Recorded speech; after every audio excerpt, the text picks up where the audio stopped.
Hello there, Trailblazers fans, and welcome into another edition of the 1977 podcast. Plenty of news to get to here today. We slept on it for a few days now that the Blazer season is officially over. We're all in recovery mode, right? It's like it's like vacation coming to an end, but in reverse. Right? Because we have so much work to do around the Trailblazers. But when you're on vacation, you're like, oh man, I've been sitting on the beach, I've been having fun, and now it's just back to the regular 9 to 5. And it's kind of that same feeling when the Blazer season ends, because you've been sitting here, you've been having fun, and you've been watching this team grow and move in front of you, and you've been enjoying every single minute of it. You could close your eyes and almost envision that you're sitting on the beach with a Mai Tai or a margarita, right? You can almost envision it. But then you open your eyes and realize that the season's done. It's over. Your basketball team didn't make it into the play-in, and you now have a couple months before you get any Blazer action, and it just hurts you. It cuts deep to the soul, right? It hurts. I can't overstate it enough. Plus side though, draft lottery right around the corner, then the draft, and I know some of you basketball junkies will be in Las Vegas before you know it for NBA Summer League, which is just 3 months away. That's right.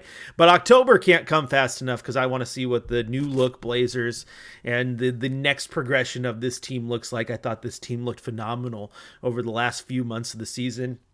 The young guys looked really good. I thought coach was making improvements. The team finally felt like they had a direction. It was really nice to see. Now, there was a lot of question marks, though, about where this was going to go moving forward, because there's been some shakeup around the league, right? Mike Budenholzer was let go on Sunday, and obviously Taylor Jenkins is available. Mike Malone is available. Mike Brown got let go in the middle of the season. There's a big coaching pool, so a lot of Blazer fans were looking at what was going to happen with Coach Billups.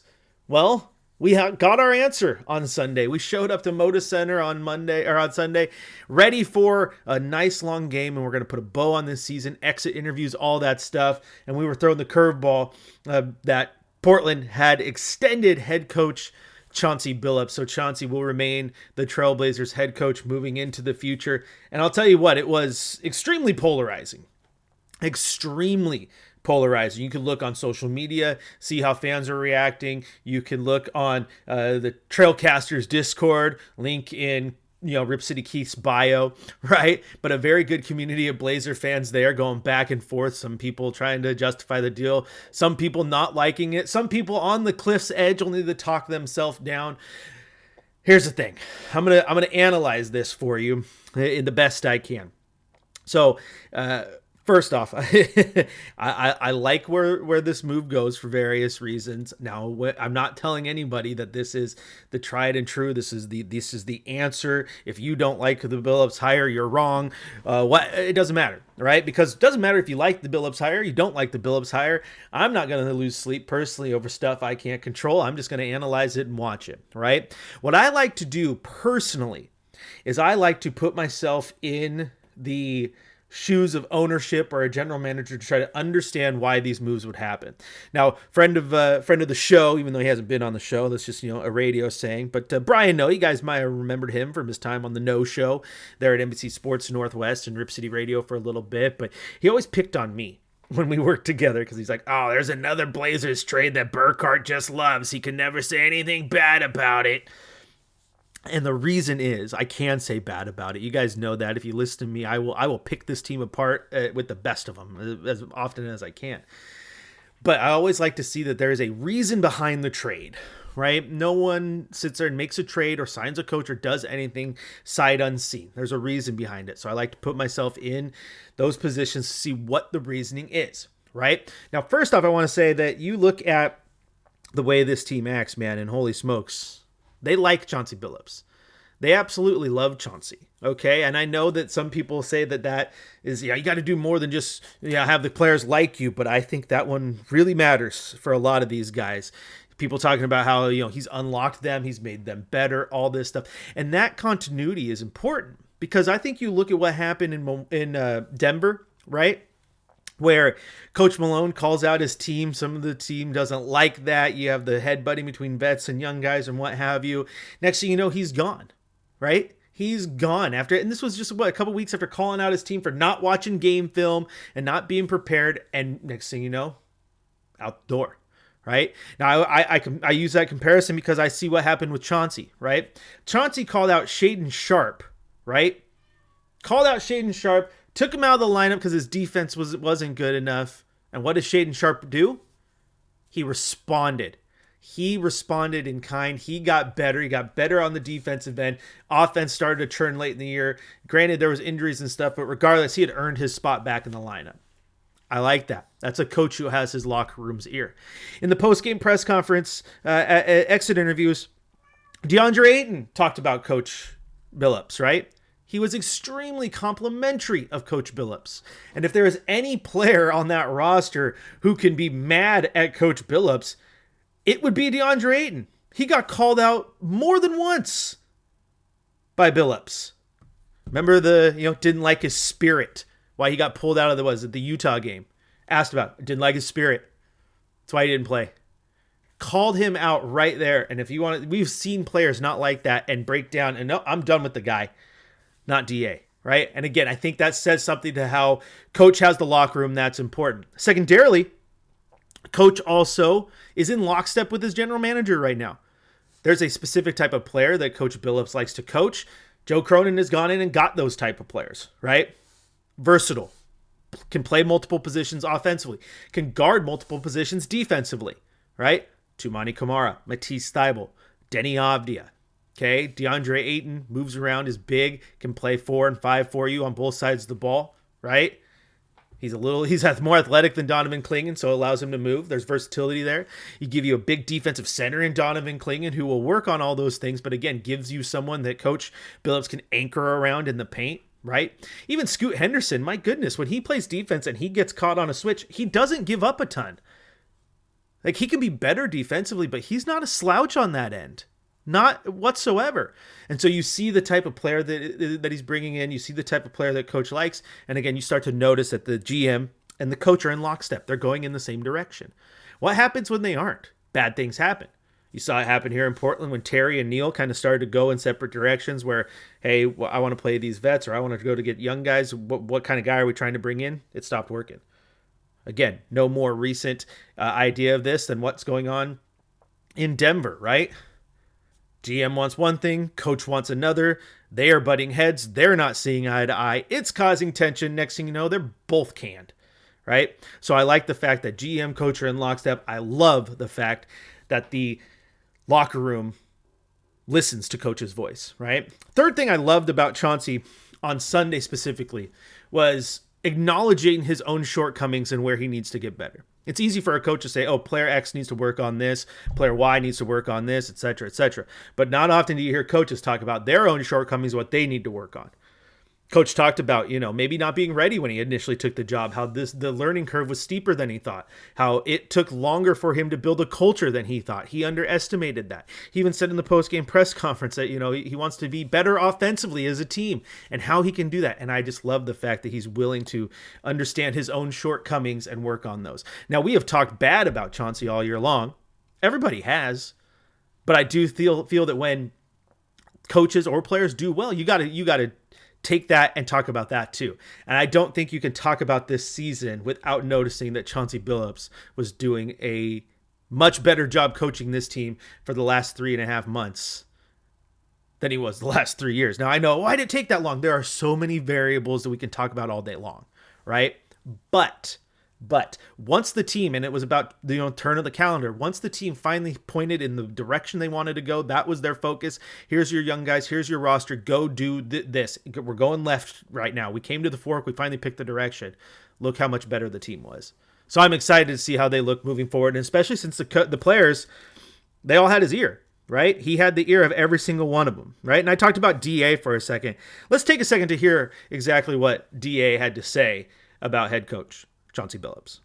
It's not like I'm having another coach that I'm not used to. We have Chauncey Billups, who's a very, a communicative coach. He never really leads you blindsided. He always lets you know straight ahead, or he just hits it around the head of the nail. Just tell you straight up how it is and how it's gonna go.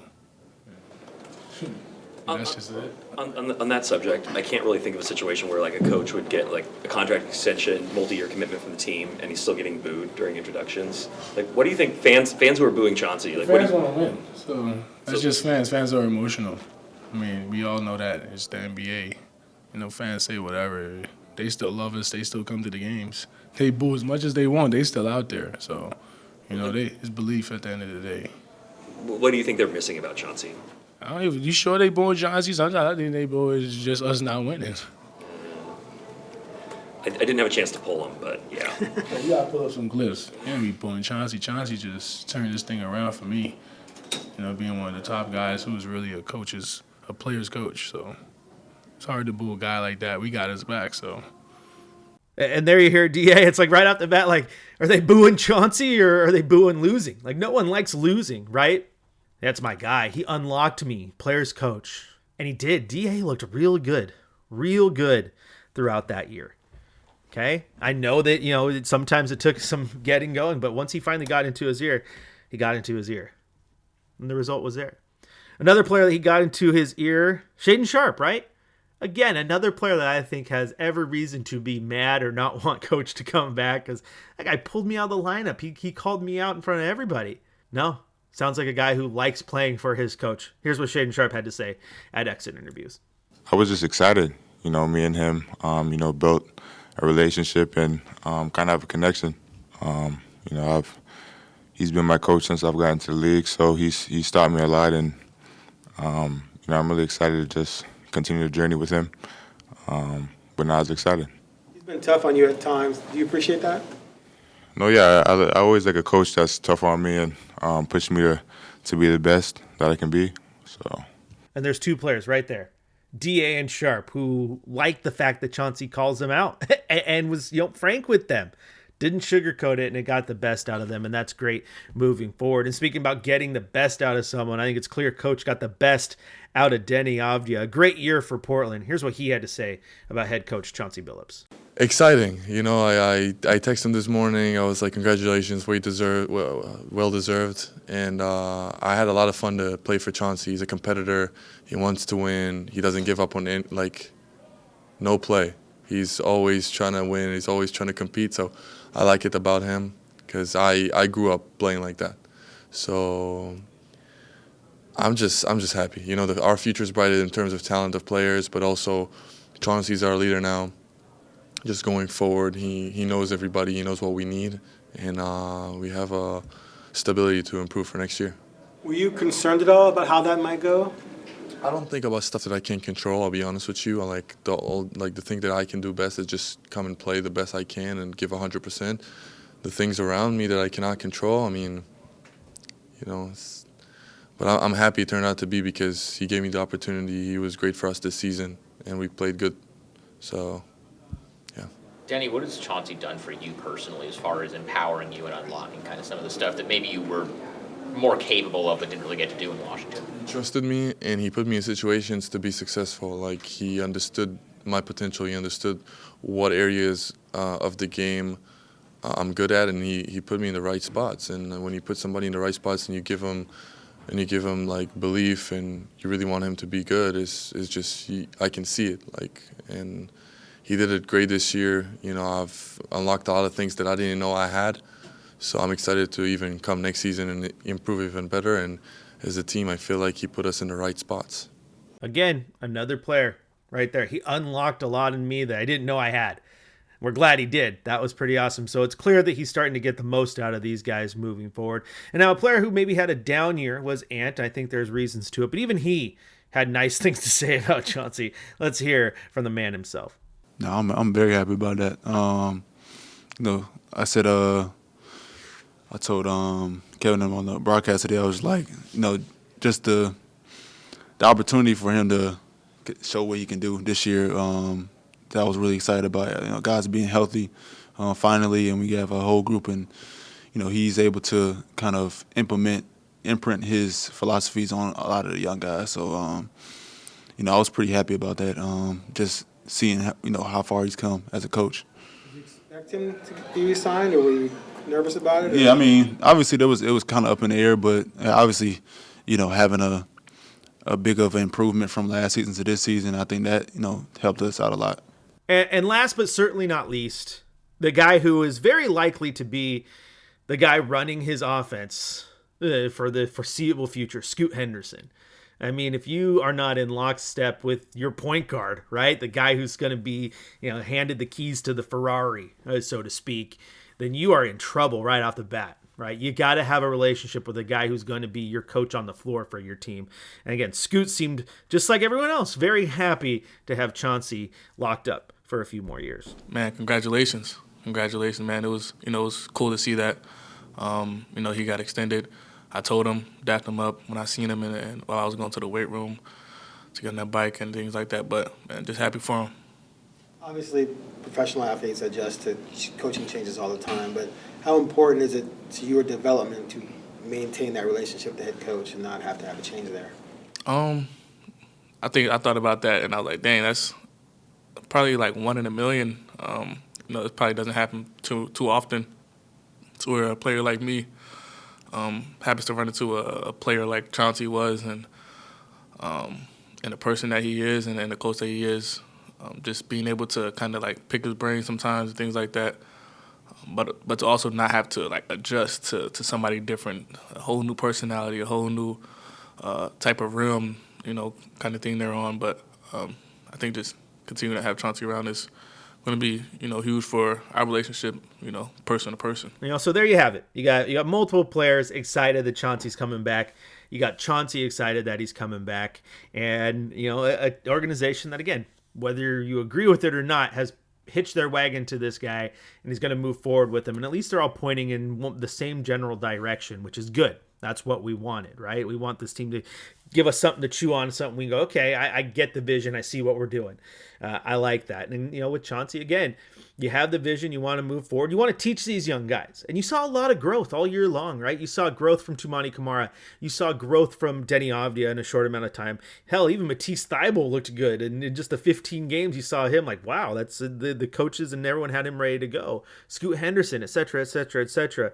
And Coach talked about that, and this is where I think you can get excited that they're in lockstep moving forward. I guess lockstep is the term of the day, because he talked about playing with these young guys and what it means to be able to watch them grow. I love to teach, man. I really do. I love to teach, and I think with the knowledge that I have and the experience and what I've done in the sport, I'm able to teach young guys. I'm able to teach veterans. I can teach them all, but I found some incredible beauty in being able to teach them from the ground up, and it's painful sometimes, but and then you see them start coming out of it and starting to blossom, and that's where you just love it, that's one of the things I always felt like I just wanted to kind of give back to these guys, because they make it to a point, all of these dudes, they get drafted, they make it to a point where, I don't know, some of their coaches or family or their people, they get to a point where they can't help them as much, and you just have to really kind of just be their support system. But who's going to help them from there, and the coach should be able to do that. And I think that's one of the advantages that I have is I've pretty much accomplished everything that these guys want to accomplish. And I've done it from different seats on the bench or in the starting lineup. I've done it from everywhere, so I'm able to help them all, and that is what fills my cup up, and that's why I love it. I love that. There's beauty in watching things grow, and hopefully we can continue to watch those things grow in the future here in Rip City. Even Ant was like, hey, look what happened. When the team was pointed in the right direction, we had our focus, and everyone was relatively healthy. We played really good basketball, right? So we got a glimpse of what it could all look like. Now that's going to do it for this edition of the 1977 podcast. Remember, you can follow me on social at Chris J. Burkhardt. You can also hear more NBA and Blazers talk on Courtside Monday on Rip City Radio 620 all summer long, Mondays from 6 to 7. Now on Courtside Monday, I have a little special outro, and I'm going to bring it over to the podcast. And for those of you who don't know, it goes a little something like this. Until next time, Rip City, I love you. You've been listening to the 1977 podcast. See you next time.